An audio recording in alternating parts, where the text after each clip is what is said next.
मूर्ति अवश्य रखनी अपने घर पे, मूर्ति की पूजा नहीं सत्कार करना है। अब कोई तो मूर्ति पर अटक गया, उसी का भोग लगा, उसी की आरती तारे है, उसी का आगे प्रार्थना करता रहे, बस बन की बात, उसी का माला डालने जा, उसी का आगे धूप और ज्योत जगा दी, ये व्यर्थ है। मूर्ति हो अपने इष्ट और गुरु की अवश्य हो, और दंडवत प्रणाम करे उनको, सीने से लगा अपने गुरुदेव की मूर्ति को, अपने इष्ट की मूर्ति को। इससे हमारे अंदर विनम्रता और उनके प्रति श्रद्धा बनी रहती है। ऐसा ना करने से भी हम अधूरे रह जाएंगे। केवल मूर्ति ही पूजता रहे, ये कबीर साहब ने खंडन किया। नादानो, तुम केवल मूर्ति पर ही आश्रित हो गए, मंत्र से ही जाप कर नहीं रहे, इसलिए मूर्ति पूजा का खंडन किया। लेकिन मूर्ति का होना अति आवश्यक है, उसे देखते हरदम गदगद हो जाता है। जैसे हम किसी ऋषि महर्षि की मूर्ति देखें, आत्मा में भक्ति की प्रेरणा जागृत होती है। ऐसे ये मूर्तियां सेंटिमेंटल का काम करती हैं, होनी चाहिए हर घर में।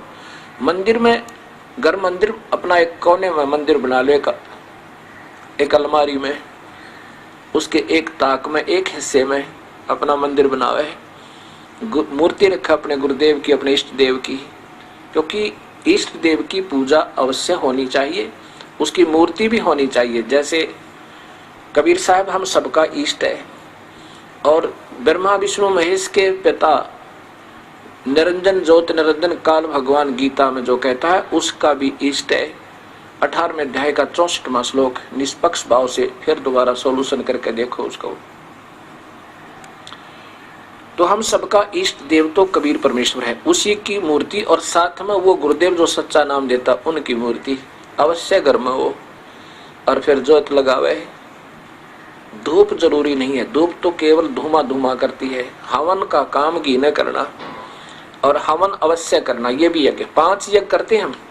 एक यज्ञ है धर्म की, या इस आश्रम के अंदर हर महीने हजारों की संख्या में, कई हजारों की संख्या में भक्त आत्मा आते हैं, और यहाँ पर उनके भोजन की व्यवस्था फ्री मुफ्त होती है, कबीर परमात्मा की कर पाते हैं। और ये धर्म यज्ञ हो गया। प्रत्येक पूर्णिमासी को 3 दिन का एक पाठ चलता है गुरु ग्रंथ साहिब का, गरीबदास जी की वाणी का, जो कबीर साहिब की महिमा का, और जिसमें 4 वेद, 18 पुराण, उपनिषद, गीता, महाभारत, रामायण और सभी कुरान, पुराण, बाइबल, सभी का सामूहिक ज्ञान और पूर्ण परमात्मा का और सुख संवेद का, यानी वो सामूहिक ही उसके अंदर सारा ही पाठ हो जाता है। 3 दिन में वो पूरा हो जाता है, और 3 दिन तक अखंड ज्योत जगती है। यहाँ पर भक्त आत्मा अपना अखंड पाठ करवाते हैं। जितने भी पाठ होते हैं, जैसे कभी 100 हो जाते हैं, कभी 125 हो जाते हैं, उनके नाना अलग अलग से, उनकी अलग से ज्योति 3 दिन जगती रहती है। वो हवन होता है, और 120 ज्योतियां जहाँ पर जगह, 140 ज्योतियां जगह 3 दिन के अंदर लगभग 1.5 क्विंटल घी का हवन हो जाता है, देसी घी का, और उनको सबको लाभ मिलता है। तो ऐसे 500 यज्ञ करते हैं हम। एक यज्ञ है धर्म की, दूसरी यज्ञ है ध्यान। ध्यान यज्ञ ऐसे नहीं आंखें बंद करके समाधि लाओ। सहज समाधि क्या होती है ये बताते हैं। सहज समाधि और करते हठ योग से समाधि। सहज समाधि ऐसे होती है जैसे आप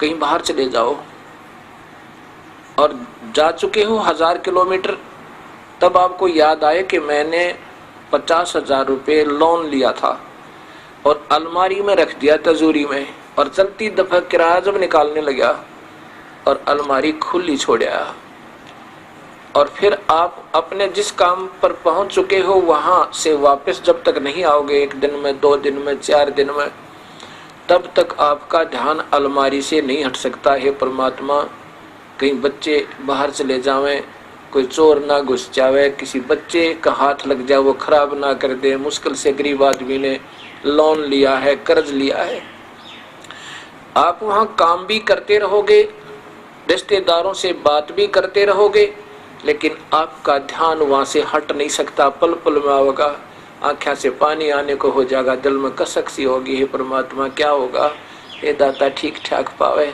ये सहज समाधि है।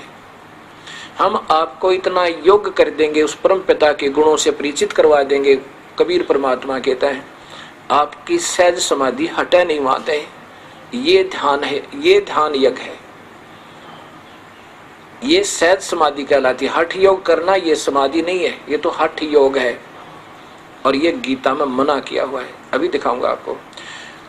एक यज्ञ है धर्म की, और दूसरी यज्ञ है ध्यान, तीसरी यज्ञ हवन की। एक ज्योत जलाते हम और सभी से प्रार्थना करते, अपने अपने घरों में एक अलमारी बनाओ, उसका एक हिस्सा बनाओ, उसको बिल्कुल वहाँ कोई कपड़ा वपड़ा ना रखे, कहीं ज्योति से आग ना लग जा, उसमें कोई ऐसी वस्तु ना हो, केवल फोटो भी उससे ऊपर वाले ताक में हो, अपने कबीर परमेश्वर के, साथ में गुरुदेव के।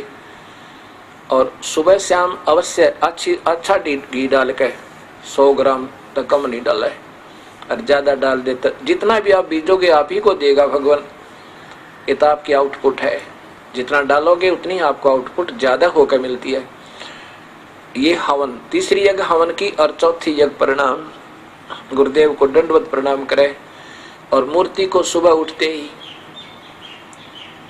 मैं तो अपना भाव बताता हूँ, अपने गुरुदेव की, अपने इष्ट देव की मूर्ति जब दिखे, अपने आप नतमस्तक सिर हो जाता है, डटा नहीं जाता, और ऐसे दंडवत प्रणाम करता हूँ। ये पूजा नहीं होती।